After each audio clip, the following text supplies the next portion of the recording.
अस्सलाम वालेकुम। मेरा नाम मोहम्मद यासिर अली है और आज आप देख रहे हैं मेरे हाथ में एक डॉक्यूमेंट भी है। और क्योंकि आज एक हमने बड़ी वाइटल डिस्कशन करनी है जो बहुत ज़्यादा वाइटल होगी बर्ड हॉबियर्स के लिए। एवियन हॉबियर्स जितने भी हैं उनके लिए बहुत ज़्यादा वाइटल होने वाली है, क्योंकि ये बेसिकली फर्स्ट एड किट है कि अगर इमरजेंसी हो तो उसमें क्या चीज़ें आपके पास होनी चाहिए कि एटलीस्ट आप कुछ तो कर सके जिसकी वजह से शायद आपका बर्ड जो है उसको बचाने में मदद मिल सके। या अगर आपके पास एक्सेस नहीं है किसी वेटनरी डॉक्टर का या किसी एक्सपर्ट का, तो आप उसमें जाके जो है एक्सेस ले सकें, और सॉरी एक्सेस कह रहा हूं, ट्रीट कर सकें। और उस ट्रीटमेंट के बाद जो है आपको एटलीस्ट बर्ड को कुछ हेल्प मिल सके ताकि वो अपने आप को रिकवर कर सके। तो अब ये जो बात ये है कि फर्स्ट एड किट जो है ये ह्यूमंस में भी हमारे पास होती है, ये एनिमल्स के लिए भी हम अपने पास रखते हैं, तो एवियन के लिए भी हमें अपने पास रखनी चाहिए। और ये वीडियो बनाने का मकसद ये है कि लोगों को पता हो कि क्या क्या चीजें उनके पास होनी चाहिए जो फर्स्ट एड के तौर पे यूज हो सकती हैं। और फिर मैं बताऊंगा कि ये किट अगर आपको नहीं मिलती और आप ऑर्डर करना चाहते हैं तो आप किस तरह से ऑर्डर कर सकते हैं, उसकी डिटेल्स वगैरह भी बताने की कोशिश करूंगा वीडियो के एंड पे। तो पहले तो सबसे पहले मैं ये रिक्वेस्ट करूंगा कि प्लीज प्लीज प्लीज अगर कोई भी इमरजेंसी हो तो कोशिश करें किसी वेट के पास चले जाएं या किसी वेटनरी हॉस्पिटल में जो है वो बर्ड को ले जाएं। तो देखें डॉक्टर ही होता है, ये सोचना कि उनको नहीं पता ये गलत है। देखें वो एटलीस्ट मेडिकल केसेस के अंदर या इंजरीज के अंदर आपके बर्ड को बेहतर ट्रीट कर सकते हैं या इमरजेंसी केसेस में एज कंपेयर टू ह्यूमंस। और जब भी आप डॉक्टर के पास जाएं उसको पहले बताएं कि आपने क्या क्या क्या ट्रीटमेंट की हुई है। इवन अगर आपके पास डॉक्टर नहीं है किसी एक्सपर्ट से जरूर राय लें कोई भी प्रोडक्ट या कोई भी चीज यूज करने से पहले, क्योंकि उसका फायदा जरूरी नहीं है कि फायदा हो, काफी सीरियस नुकसान भी हो सकता है। तो उससे बचने के लिए बेहतर है कि आप जो प्रोडक्ट है उसको यूज करने से पहले किसी न किसी से कंसल्ट कर लें। अब ये फर्स्ट एड किट उस वक्त के लिए है जब आप किसी से भी एक्सेस ना कर सकें, इमरजेंसी की सूरत में आपके पास ये चीजें मौजूद होनी चाहिए। अब मैं कुछ चीजें जो है वो पेपर से देख के पढ़ूंगा, कुछ आपको बताऊंगा कि देखिए मैं प्रिसाइज रहना चाहता हूं। मैं वैसे जनरली तो बोलता जाऊं, तो जिस तरह मैं ग्रुप्स में बोलता हूं तो बोलता रहूंगा, लेकिन जो एक रिदम है, एक प्रिसीशन है या स्टेप बाय स्टेप जो चीज है वो तभी होगी अगर मैं उसको प्रॉपरली रिटन डॉक्यूमेंट से पढ़ूंगा। अगर मैं उसको जो है वैसे बोलूं तो हो सकता है मैं सब बोल जाऊं, कई चीजें रिपीट कर जाऊंगा, कई चीजें मिस कर जाऊंगा। तो इसलिए मैं इसको प्रॉपर डॉक्यूमेंट से पढ़ूंगा ताकि स्टेप बाय स्टेप मैं आपको गाइड भी कर सकूं और प्रॉपर बता सकूं। एक हम किस चीज पे बात करेंगे कि क्या होना चाहिए आपके पास, वो किस लिए होती है और उसमें क्या चीज होती है, उसका नाम क्या है जो आपके पास वो प्रोडक्ट होना चाहिए। ठीक है, तो लेट्स स्टार्ट दिस थिंग और बताते हैं आपको कि फर्स्ट एड किट के अंदर क्या क्या चीजें आपके पास होनी चाहिए। लेकिन मैं फिर कह रहा हूं कि कोशिश करें वेटनरी डॉक्टर्स या हॉस्पिटल्स में लेके जाएं, बर्ड को वहां से ट्रीट करवाएं या फिर किसी एक्सपर्ट से कंसल्ट करें। और नहीं होता तो फिर इमरजेंसी केसेस के अंदर ये किट जो है बड़ी वाइटल साबित हो सकती है, स्पेशली जहां पे वेट्स नहीं होते, जहां पे आपको एक्सपर्ट से एक्सेस नहीं मिलता, रात के वक्त कोई सिचुएशन होती है। तो प्लीज, और अगर उसके बाद आपका वेट से या किसी एक्सपर्ट से कांटेक्ट हो तो लाजमी उधर कांटेक्ट करें। और इसमें बहुत सारी ऐसी चीजें जिसके लिए कंसल्टेशन मस्ट रिक्वायर्ड है। मैं साथ साथ बता दूंगा किस किस चीज के लिए कंसल्टेशन जो है वो आपको मस्ट रिक्वायर्ड है और आपको लाजमी कंसल्ट करना है वो यूज करने से पहले, बजाय चाहे इमरजेंसी केसेस ही क्यों ना हो। तो सबसे पहली चीज जो है वो थर्मोमीटर है। अब थर्मोमीटर जो है वो किस लिए यूज होता है, हर आदमी को पता है कि वो टेम्परेचर के लिए यूज होता है। अब मोस्टली लोगों को ये नहीं पता होगा कि थर्मोमीटर जो है वो बर्ड टेम्परेचर मेजर करने के लिए भी यूज होता है और कौन कौन सा थर्मोमीटर यूज होता है, ये असल ट्रिकी चीज है। आप हर थर्मोमीटर इसमें नहीं यूज कर सकते, आपको कुछ थर्मोमीटर जो हैं वो ही यूज करने हैं।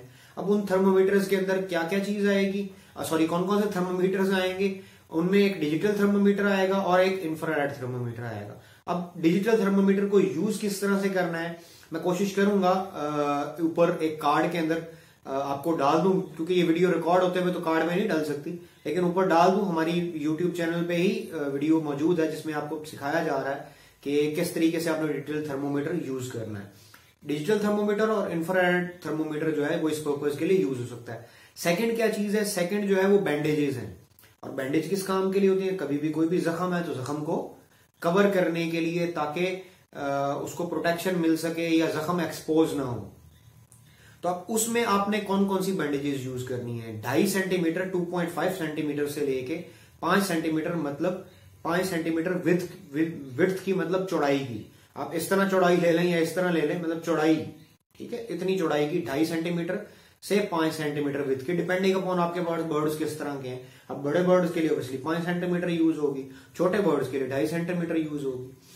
उसके बाद आपने टेप्स यूज करनी। अब आप पूछेंगे टेप किस लिए भाई। टेप भाई बैंडेज को अपनी जगह पे रखने के लिए, ताकि बैंडेज हिले नहीं और उसके अंदर जो आपने दवाई लगाई है या बैंडेज जिस पर्पज के लिए वो पर्पज पूरा हो सके। इसमें सर्जिकल टेप्स भी आती हैं और पेपर टेप्स भी यूज हो सकती हैं। उसके बाद आते हैं जी पेपर टेप। ये नहीं कि जो हम पेपर्स पे यूज करते हैं, नहीं, वो एक पेपर टेप होती है जिसको पेपर टेप नाम दिया जाता है, वो आप यूज कर सकते हैं। इसके बाद है कॉटन। कॉटन अब जो है वो यूज होती है कई दफा कुछ भी अप्लाई करना हो, जख्म को साफ करना हो, या कोई भी चीज जो है आपने एंटीसेप्टिक जो है वो अप्लाई करना है, या ट्रॉपिकल एंटीबायोटिक जो है वो अप्लाई करनी है, तो उसके लिए जो ये कॉटन है यूज होती है। और इस प्रोडक्ट का नाम आपको किसी भी मेडिकल स्टोर से मिल सकती है। कॉटन, अगर आप उसको जाके कहेंगे कॉटन रोल दे दें, ये मुझे कॉटन दे दें, तो वो आपको दे देगा। एक कॉटन आती है जो बेसिकली उसके ऊपर एंटीसेप्टिक जो लिक्विड है वो लगा होता है, वो एक पीस मिलेगा, छोटा सा पैकेट मिलेगा, और वो पैकेट्स आप काफी सारे भी ले सकते हैं या ये भी ले सकते हैं। ये फिर कई दफा क्या होता है कि जख्म के ऊपर वैसे रखने के लिए भी काम आ जाती है, लेकिन वो सिर्फ और सिर्फ क्लीनिंग एंटीसेप्टिक के लिए ही यूज हो सकती है, वो आप उस जख्म के ऊपर प्लेस नहीं कर सकते। उसके बाद आती है surgical knife, surgical scissor, sorry knife नहीं, surgical scissors with blunt edges. अब surgical scissor with blunt edges जो हैं ये यूज होती हैं एक्स्ट्रा बैंडेज को काटने के लिए, बैंडेज को ट्रिम करने के लिए, या कई दफा फेदर्स को उस एरिया के आसपास ट्रिम करने के लिए जहां पे इंजरी है, ताकि सही तरीके से उधर बैंडेज की जा सके, या उस जख्म को क्लियरली देखा जा सके कि किस किस्म का जख्म है। या फिर कई दफा जख्म के बाद एक लोथड़ा सा या एक पीस सा वो लटका रह जाता है, तो उस पीस को अलहदा करने के लिए। उसके बाद आ जाते हैं जी वुडन स्प्लिटर्स। अब वुडन स्प्लिटर्स जो हैं ये बेसिकली हैं कि अगर कोई भी जो इंजरी है वो हो जाती है बर्ड को लेग में या फेदर में, सडन इंजरी, तो उसको सपोर्ट देने के लिए बर्ड की लेग को और उसकी मोबिलाइजेशन को थोड़ा सा बेहतर करने के लिए, या एटलीस्ट उसको एक वो कहते हैं प्लेटफॉर्म देने के लिए, एक सहारा देने के लिए, ताकि उसकी बोन सही तरीके से जुड़ सके। सबसे पहले मैं ये कहूंगा कोशिश करें वेट के पास ले जाएं। वेट नहीं मिलता तो फिर उसके बाद जो है आप खुद ये स्प्लिटर्स जो है वुडन के वो यूज कर सकते हैं। अब लोग कहेंगे कि जी लेग हॉबल्स यूज होते हैं स्प्लिट लेग के इशू को ट्रीट करने के लिए, और वुडन स्प्लिटर्स जो हैं वो यूज होते हैं ब्रोकन बोन्स को अपनी जगह पे रखने के लिए या मोबिलिटी फराहम करने के लिए। ब्रोकन बोन जरूरी नहीं है लेग की हो, वो ये हमारे जिस तरह बाजू हैं, जो परिंदों के बाजू होते हैं वो फेदर्स होते हैं, जो पंख जिनसे वो उड़ते हैं, तो उसको भी अपनी जगह इंटैक्ट रखने के लिए, प्रॉपर प्लेस पे रखने के लिए ये यूज होते हैं। और इसमें आप जो है टूथपिक भी यूज कर सकते हैं इसके लिए, वुडन पीसेस मिलते हैं, पतली पतली पट्टियां मिलती हैं, जिस तरह हम वो खाने के लिए यूज करते हैं। आइसक्रीम वगैरह के लिए हमें वो स्पून देते हैं लकड़ी की, वो इस तरह की शेप में बनी होती है, तो वो आप यूज कर सकते हैं। या स्ट्रेट भी मिल जाती हैं वुडन स्टिक्स, जिस तरह की टेस्टिंग होती है ना, अगर उसको मेडिकल फील्ड के, तो उनको पता है टेस्टिंग के लिए स्लैब्स होती हैं शीशे की बनी हुई, इसी तरह की वुड की छोटी छोटी ब्रिक पट्टियां कटी हुई होती हैं, वो आपको मिल जाएंगी, वो आप यूज कर सकते हैं। इसके बाद है जी एंटीसेप्टिक्स। अब एंटीसेप्टिक्स किस लिए है कि जो भी जख्म हुआ है उसके ऊपर जो है कोई बैक्टीरियल, फंगल या वायरल इन्फेक्शन ना हो सके, या कोई चीज इस तरह की अटैक ना कर सके जिससे वो जख्म खराब हो, या अगर वो जख्म ना भी खराब हो तो बर्ड की बॉडी के अंदर वो वहां से चले जाएं और बर्ड को किसी तरीके से आज नहीं तो कल बीमार कर दें। अब देखें ये इन्फेक्शन जो है आपको बर्ड को उस वक्त भी मार सकते हैं और लॉन्ग रन में भी जाके मार सकते हैं, तो हमें इसके लिए ख्याल करना चाहिए। और एंटीसेप्टिक्स यूज ही इसीलिए होते हैं। अब एंटीसेप्टिक के अंदर आयोडीन टिंक्चर आती है और ये जो पायोडीन है ये आती है, या कई लोग कहते हैं कि आप नीम ऑयल भी इस पर्पज के लिए यूज कर सकते हैं। उसके बाद हम आते हैं टॉपिकल एंटीबायोटिक्स। अब यहाँ पे दो तरह की एंटीबायोटिक्स हैं, ब्रॉड स्पेक्ट्रम और टॉपिकल। ठीक है, इन दोनों में डिफरेंस है और इस डिफरेंस को याद रखना है। अब टॉपिकल एंटीबायोटिक्स जो है ये बैक्टीरिया जो है उसको इन्फेक्शन वॉन्ड्स के ऊपर ट्रीट करने के लिए भी होते हैं, और उसके अलावा जो है उसको स्टॉप करते हैं कि बैक्टीरियल इन्फेक्शन मजीद ना हो। एक तो पहले प्रिवेंशन के लिए, और फिर अगर उस पे है तो उसको किल करने के लिए भी यूज होते हैं। तो अब उसमें क्या क्या प्रोडक्ट्स आप यूज कर सकते हैं, पोलीफेक्स क्रीम है और सीकाट्रीन पाउडर है, ये आप यूज कर सकते हैं। ये वॉन्ड्स के ऊपर से अप्लाई करने के लिए, बर्ड को देने के लिए नहीं है। ना आप इसको पानी में डाल के यूज करें, ना आप बर्ड के माउथ में डालें, ये आपने ऊपर से अप्लाई करना है। इसके बाद आती है जी ब्रॉड स्पेक्ट्रम एंटीबायोटिक, जो आप ओरली यूज कर सकते हैं या पानी में डाल के दे सकते हैं। तो ये होती है बेसिकली माइनर जो सिम्टोमेटिक या सिस्टमेटिक जो है चीजें होती हैं, सिम्टोमेटिक या सिस्टमेटिक इन्फेक्शंस जो होते हैं बैक्टीरियल, उनसे ट्रीट करने के लिए। लेकिन कोशिश करें, अगर वेटी एक्सपर्ट्स हैं तो उनकी रजामंदी लेने के बाद या उनका व्यू पॉइंट लेने के बाद ही ये चीजें यूज करें। अब इसके अंदर क्या क्या आती है, डॉक्सीसाइक्लिन हाइक्लेट आती है, डॉक्सीसाइक्लिन हाइक्लेट या टैलोसिन टेट्रेट। ठीक है, टैलोसिन टेट्रेट, ये आपको जो है इस पर्पज के लिए यूज होती हैं, आप यूज कर सकते हैं। अगर कोई और सॉल्ट की मिले तो आप बगैर किसी एक्सपर्ट के या मेडिकल फील्ड से ताल्लुक रखने वाले बंदे के मशवरे के बगैर उसको मत यूज करें। उसके बाद आ जाती है जी एंटी पैरासाइटिक ड्रग्स। अब एंटी पैरासाइटिक ड्रग्स जो है बेसिकली जिस तरह ह्यूमन की बॉडी के अंदर पैरासाइट्स होते हैं, एनिमल की बॉडी के अंदर पैरासाइट्स होते हैं, जिनको आप कीड़े कह लें। कई दफा ये पैरासाइट्स वॉर्म्स की शक्ल में होते हैं, बड़े बड़े होते हैं, और कई दफा ये बिल्कुल माइक्रोस्कोपिक होते हैं। ठीक है, उनकी ट्रीटमेंट के लिए ये चीज यूज होती है, या उनको मतलब उनका जब वो अंदर बर्ड को इफेक्ट करते हैं, स्पेशली जो गैस्ट्रो इंटेस्टाइनल इन्फेक्शन है या गैस्ट्रो इन्फेक्शन है, ठीक है, उसको ट्रीट करने के लिए यूज होते हैं। तो आप जो है इसमें क्या यूज कर सकते हैं, फ्लैजल जो है वो रिकमेंडेड है। फ्लैजल के अंदर जो है वो जो सॉल्ट मेरे ख्याल दिया गया है वो है मेट्रोनिडाजोल, सॉरी अगर मैं गलत प्रोनाउंस कर रहा हूं, क्योंकि मेरा मेडिकल फील्ड से ताल्लुक नहीं है और कई दफा आपने पहले पढ़ा भी हो फिर भी गलत प्रोनाउंसिएशन हो जाती है। तो फ्लैजल मेट्रोनिडाजोल जो है वो आप सॉल्ट जो है इस पर्पज के लिए। लेकिन फिर कह रहा हूं कि फ्लैजल के अलावा अगर कुछ मिले तो बगैर रिकमेंडेशन के मत यूज करें। और बहुत सारी मेडिसिन आती हैं इस पर्पज के लिए जो यूज होती हैं, लेकिन आप एक्सपर्ट की राय के बगैर उसको मत यूज करें। लोकल भी आती हैं, इंपोर्टेड भी आती हैं। इंपोर्टेड अगर जेन्युइन है और वो प्रोडक्ट भी जेन्युइन है, कंपनी भी जेन्युइन है तो यूज करें। लोकल भी अगर जेन्युइन है और आपको कोई डॉक्टर रिकमेंड कर रहा है तो बिल्कुल यूज करें। उसके बाद आ जाती हैं जी एंटी इन्फ्लेमेटरी ड्रग्स। अब ये इन्फ्लेमेटरी प्रॉब्लम और फीवर वगैरह को ट्रीट करने के लिए या स्वेलिंग को ट्रीट करने के लिए होती है। अब इन्फ्लेमेटरी प्रॉब्लम के अंदर फीवर भी आएगा और स्वेलिंग भी आएगी, और ये पेन किलर के तौर पे भी यूज की जा सकती हैं। और प्लीज अगर आप यूज कर रहे हैं तो कंसल्टेंसी लाजमी लें, अगर ले सकते हैं तो। इसमें आयोब्रोफेन आती है, जिसको आप ब्रूफेन कहते हैं,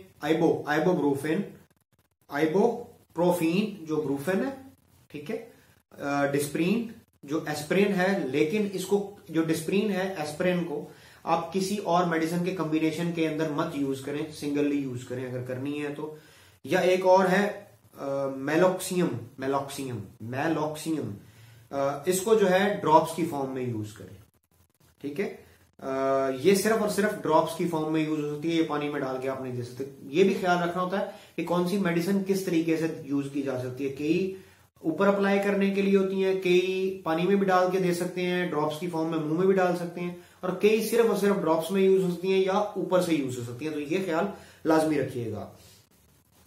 उसके बाद जो है जी क्रॉप ट्यूब आ जाती है। क्रॉप ट्यूब का मतलब ये है कि वो चीजें जो बेसिकली आपको बर्ड को फीड करवाने में, कोई भी चीज फीड कराने में हेल्प करती हैं। जिस तरह क्रॉप नीडल्स हो सकती हैं, क्रॉप के लिए हम पाइप यूज करते हैं, वो पाइप्स हो सकते हैं। इसके अंदर आप स्टील मेड जो पाइप्स हैं वो भी यूज कर सकते हैं, या रबर के जो पाइप्स होते हैं वो भी यूज कर सकते हैं, या जो ट्यूब्स लोग यूज करते हैं। लेकिन ख्याल करें कि प्लीज उनके एजेस जो हैं वो बड़े प्रॉपर या स्मूथ हों, क्योंकि उनके एजेस की वजह से बर्ड के अंदर जो है इंजरी हो सकती है, और इंजरी की वजह से वो एरिया स्वेल कर सकता है या उसमें ब्लीडिंग हो सकती है, तो आपका बर्ड मर जाएगा। तो प्लीज वो क्रॉप के लिए पाइप्स यूज करें या निडल्स यूज करें, चाहे वो मेटल की हों चाहे वो प्लास्टिक के हों, जो है बेसिकली जो है ना वो सही स्मूथली प्रॉपरली क्राफ्टेड हो। इसके बाद जो आ जाते हैं जी सेफ लुब्रिकेंट्स, मतलब जो आप लुब्रिकेंट्स यूज कर सकते हैं फॉर प्रोवाइडिंग लुब्रिकेशन। अब वो एग बाइंडिंग के अंदर भी हो सकती है, वो अगर किसी किस्म का कोई प्रॉब्लम हो गया है तो उसके लिए भी हो सकती है। जिस तरह आपने थर्मोमीटर के ऊपर अप्लाई लगाना है ताकि आप टेम्परेचर चेक कर सकें बर्ड का, तो उसको कॉनिकल टेम्परेचर कहते हैं, वेंट एरिया से टेम्परेचर चेक करने को। तो कुछ कॉलिकल CLOCAL कॉलिकल टेम्परेचर जो है वो चेक होता है बर्ड का वेंट एरिया से। फिर मैं कह रहा हूं कि ऊपर कार्ड के अंदर जो है मैं डाल दूंगा कि आप किस तरीके से थर्मोमीटर यूज करके टेम्परेचर चेक कर सकते हैं। ये ऑयल किस तरह से अप्लाई करना है वो आपको उसके अंदर जो है वो बताया हुआ है, आप उधर से देख सकते हैं। या अपनी ये सिरिंज वगैरह हैं इनको लुब्रिकेट करने के लिए, या कई दफा एग बाइंडिंग जो है उस पर्पज को खत्म करने के लिए ये चीज यूज होती है। इसमें आप लिक्विड पैराफिन यूज कर सकते हैं। एडिबल ऑयल्स, एडिबल ऑयल का मतलब ये होता है जो ऑयल्स आप ओरली ले सकते हैं, जो आप खा सकते हैं, जो आप कंज्यूम कर सकते हैं, जो फूड में इस्तेमाल होते हैं आपके, ठीक है। जिस तरह आपका व्हीट ग्राम ऑयल है, आपका जो है फिश ऑयल है, आपका जो है ये ऑलिव ऑयल है, ठीक है। आप ये ऑयल्स यूज कर सकते हैं।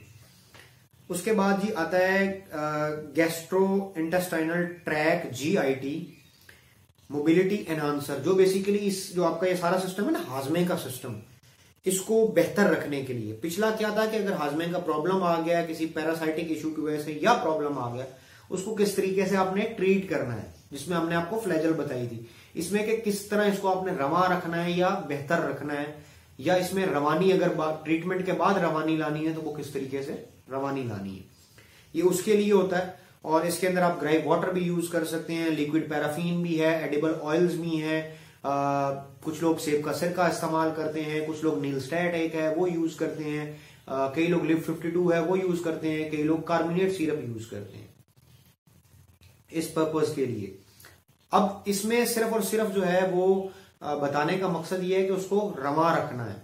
अब इनमें से कुछ चीजें ऐसी हैं जो क्लीनिंग के लिए भी यूज होती हैं, जिस तरह जो है नीलस्टैट कई लोग जब वो क्लीनिंग करनी होती है तब यूज करते हैं। जो लिव 52 है ये हाजमे को बेहतर रखने के लिए यूज होती है। जो सेब का सिरका है वो भी इसीलिए यूज होता है। जो कार्बोनेट सिरप है वो भी इसी पर्पज के लिए यूज हो सकता है, वो दोनों में यूज हो सकता है। इसके बाद है जी आई ड्रॉप्स। अब आई ड्रॉप्स जो है वो बेसिकली आईज में डालने के लिए सिंपल सी चीज है, लेकिन ये सिर्फ और सिर्फ आई इन्फेक्शन को ट्रीट करने के लिए है। अब एक आई इन्फेक्शन होता है जो बेसिकली आंख चुभ जाने की वजह से है, गंदी इन्वायरमेंट की वजह से, या कोई बर्ड आप लाए थे उसकी आंख खराब है, उसने भी उधर रब किया, जब दूसरे बर्ड ने उधर जाके अपनी आंख रब की तो ऑब्वियसली वो इन्फेक्शन पास ऑन हो जाएगा, जो ऊपर से आई में इन्फेक्शन होता है। अब कई लोग आई इन्फेक्शन समझते हैं जब भी बर्ड की आंख खराब है आई की वजह से खराब है, नहीं, एक फ्लू की वजह से, क्लेमेडिया सीटासस पैरट फीवर उसको कहते हैं, उसकी वजह से भी ये साइंस शो होते हैं। और बर्ड की आंख जो है उसके गिर्द जो है वो बड़ी भी होना शुरू हो जाती है, उसके गिर्द जो है एरिया स्वेल भी करता है, और आंख में एक झिल्ली भी आना शुरू हो जाती है, आंख में से पानी भी आना शुरू हो जाता है। तो ये जो आपको चीजें रिकमेंड की जा रही है सिर्फ और सिर्फ माइनर केसेस के अंदर, जो छोटी मोटी इन्फेक्शन हो जाती है, आंख चुभ जाती है, गंदी इन्वायरमेंट की वजह से था, उस वजह से जो भी प्रॉब्लम होता है तो उसको ट्रीट करने के लिए ये चीजें यूज होंगी, जिसमें आई ड्रॉप्स है सारे के सारे ही, टोब्राड्रेक्स, मैथाक्लोर और किप्रोफ्लॉक्सीन, ये आई ड्रॉप्स हैं जो आप यूज कर सकते हैं। कई लोग पोलीफेक्स जो है वो मेरे ख्याल वो भी यूज करते हैं इस पर्पज के लिए, पोलीफेक्स क्रीम भी यूज करते हैं, पोलीफेक्स आई ड्रॉप्स भी यूज करते हैं। अब इसके बाद आते हैं जी vitamin, minerals and amino acids या सप्लीमेंट्स जिनको आप कह सकते हैं। तो अब आप कहेंगे कि जी ये तो ब्रीडिंग के लिए हेल्प करते होते हैं, तो इनका इसमें फर्स्ट एड में किट में क्या काम है? देखिए, ये चीजें सिर्फ और सिर्फ ब्रीडिंग के लिए होती, बर्ड को हेल्दी और बर्ड को जो ये फर्स्ट एड में इंक्लूड की गई, इसका मकसद ये है कि ये बर्ड को जल्दी रिकवर करने में मदद मिलती है। इन चीजों को अगर आप यूज करवाएं तो बर्ड जरा जल्दी रिकवर हो जाता है एज कम्पेयर टू अगर आप इन चीजों को मत यूज करवाएं। और मैं इसीलिए कहता हूं कि मेडिकेशन तब करें जब जरूरत हो, बिला वजह मेडिकेट मत करें। अब इसमें जो है आप एक और वजह से आप यूज कर सकते हैं कि अगर आप बैलेंस डाइट नहीं देते तो बर्ड्स को प्रॉब्लम हो जाता है, आप यूज कर लेते हैं या बैलेंस डाइट नहीं देते तब भी आप यूज कर सकते हैं। तो इसके अंदर बेसिकली सोलोविट आएगा, ठीक है, सोलोविट, विटासोल सुपर, प्राइम, रेगनम, ये चीजें इसके अंदर आएंगी। आप इनको यूज कर सकते हैं, बट प्लीज केयरफुली यूज करें, जितनी डोज बताई जाए उतना ही यूज करें। और प्लीज तरीके से ये नहीं कि धड़धड़ इस्तेमाल करना शुरू कर दें, ये चीजें डेंजरस भी हो सकती हैं।